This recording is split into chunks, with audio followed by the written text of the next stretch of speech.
নমস্কাৰ, নিশ্চয় সকলো ভালে আছে। আজি ভাবিলোঁ একদম সাধাৰণভাৱে কম মছলাৰে এটা তেলাল হাঁহৰ ৰেচিপি বনাওঁ। আহকচোন চাওঁ কেনেদৰে বনালোঁ।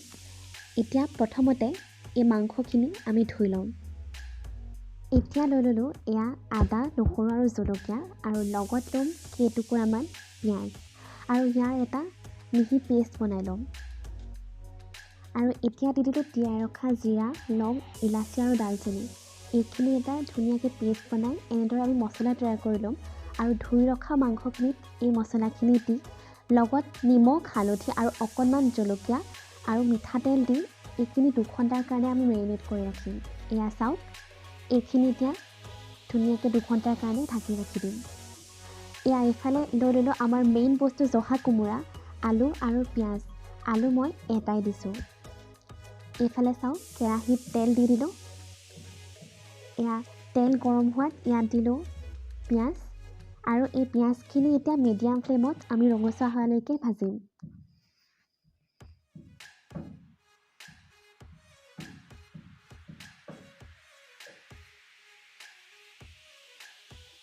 এয়া চাওক, পিঁয়াজ ৰঙচুৱা হৈ গ'ল আৰু এতিয়া ইয়াত দি দিম অকণমান হালধি। মেৰিনেট কৰোঁতেও আমি হালধি দি ৰাখিছোঁ, সেইটো কাৰণে ইয়াত কমাই দিছোঁ হালধি। এতিয়া মেৰিনেট কৰি ৰখা মাংসখিনি ইয়াত দি ধুনীয়াকৈ লৰাম।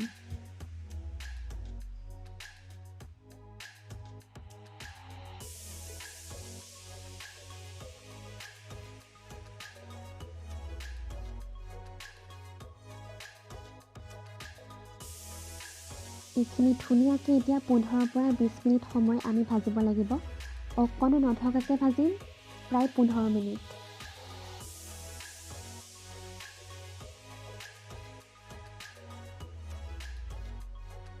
এয়া দেখিছেনে, মাংসৰ ৰং সলনি হ'বলৈ ধৰিছে আৰু লগতে হাঁহৰ তেল ওলাবলৈ ধৰিছে।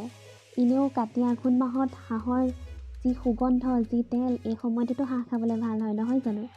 এয়া দেখিছেনে, কিমান ধুনীয়া তেল ওলাইছে।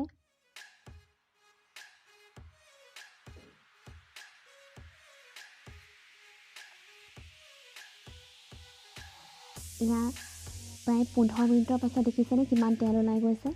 আৰু এতিয়া ইয়াত দি দিম কাটি ৰখা কোমোৰা আৰু আলুখিনি।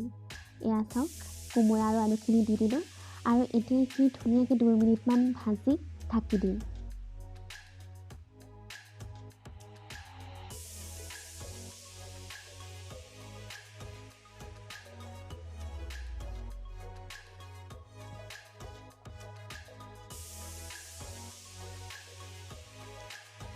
প্ৰায় 7 মিনিট পাছত এয়া চাওক, অলপ সময় লৰাব লাগিব। বেছি সময় ঢাকি ৰখা নাই, কাৰণ তলত লাগি যাবও পাৰে, সেইটো কাৰণে মই 7 মিনিটৰ বাবেই ৰাখিছোঁ।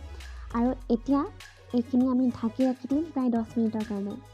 এয়া চাওক, 10 মিনিটৰ পাছত এয়া আলু আৰু কোমোৰাখিনি অলপ অলপ সিজিবলৈ ধৰিছে আৰু এটা চাইডে আমি পানী গৰম কৰি ৰাখিছোঁ, মাংসত গৰম পানী যিহেতু দিম। এয়া চাওক,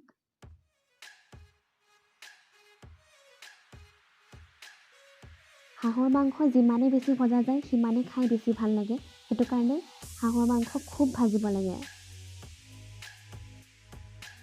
এয়া চাওক, আলু আৰু কোমোৰাখিনি সিজি গ'ল। এয়া গৰম কৰি ৰখা পানী কমাই ইয়াত দি দিলোঁ। গোটেই পানীখিনি একেলগে কেতিয়াও দি দিব নালাগে, কমাই পানী দিব লাগে, তেতিয়া গ্ৰেভিটো খুব ধুনীয়া হয়। এয়া একদম হাই ফ্লেমত দি দিলোঁ।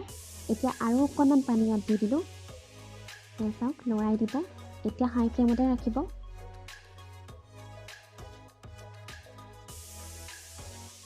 বৰ বেছিও পানী নিদিওঁ। এতিয়া এয়া দেখিছেনে,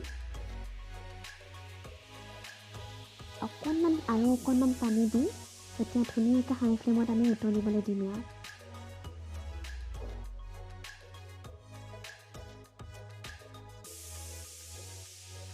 কোমোৰাটো বেছি গলি যাবলৈ দিব নালাগে, এনেকৈ গলি গুচি গ'লে খাই ইমান ভাল নালাগে। এনেকৈ পিচকৈ হৈ থাকিবলৈ দিব লাগে। এয়া চাওক, কিমান ধুনীয়া কালাৰ আহিছে দেখিছেনে। হাঁহৰ মাংসত বেছি মছলা দিলে খাই ভাল নালাগে, একদম কম মছলা ইউজ কৰিব লাগে। মই অকল জিৰা, লং, ইলাচি আৰু ডালচেনিহে ব্যৱহাৰ কৰিছোঁ। আপোনালোকে ইচ্ছা কৰিলে ধনিয়া দিব পাৰে, কিন্তু মই দিয়া নাই। একদম চিম্পলভাৱে সাধাৰণভাৱে হাঁহৰ মাংস বনাই খাবচোন, খুব ভাল পাব আৰু এইখিনি গৰম গৰম ভাতৰ লগত পৰিৱেশন কৰক আৰু কেনেকুৱা পালে মোক জনাব।